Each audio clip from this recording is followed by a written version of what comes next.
బేసిక్‌గా అబ్బాయిలు కూడా చాలా మంది మోసం చేస్తున్నారు కదా రాజు. నువ్వే నా ప్రాణం, నువ్వే నాకిది, అది ఇది అని అమ్మాయిలు చెప్పి వేరే అమ్మాయిని మళ్ళీ ఎలాగా అసలు ఎలా అబ్బాయిలకి ఏంటిది? పిచ్చ అంతే, ఏం లేదు, అదొక పిచ్చ. కొంతమంది మైండ్ సెట్ అలా ఉంటుంది. అంటున్నారు కదా ఈ మధ్య కాలంలో కర్మ తగిలిద్ది ఖచ్చితంగా. మనం ఒక మనిషిని బాధ పెడితే ఖచ్చితంగా కర్మ రిటర్న్స్.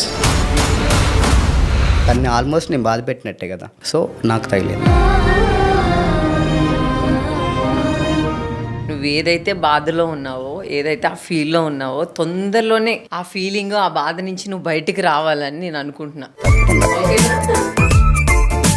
బ్రేకప్లో అమ్మాయిలు స్ట్రాంగ్గా ఉంటారా, అబ్బాయిలు స్ట్రాంగ్గా ఉంటారా? అంటే యాక్చువల్లీ ఇద్దరు స్ట్రాంగ్ ఉండలేరు.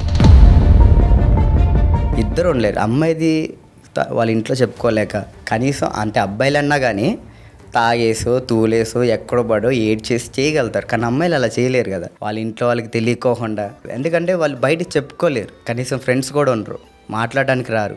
అబ్బాయి ఏముంది, రూమ్లో పోతే ఒక 10 మంది 20 మంది ఉంటారు బ్యాచులర్స్. తాగేసి మామ అదైందిరా ఇదేంది నన్ను వదిలేసిందిరా అలా చెప్పుకుంటారు, చేసాడురా. మ్యాక్సిమం తాగిన ప్రతి ఒక్క అబ్బాయి అమ్మాయిని గుర్తు చేసుకునే ఉంటాడు. ఆ అమ్మాయిని గుర్తు చేసుకొని ఏడుస్తాడు పక్కా.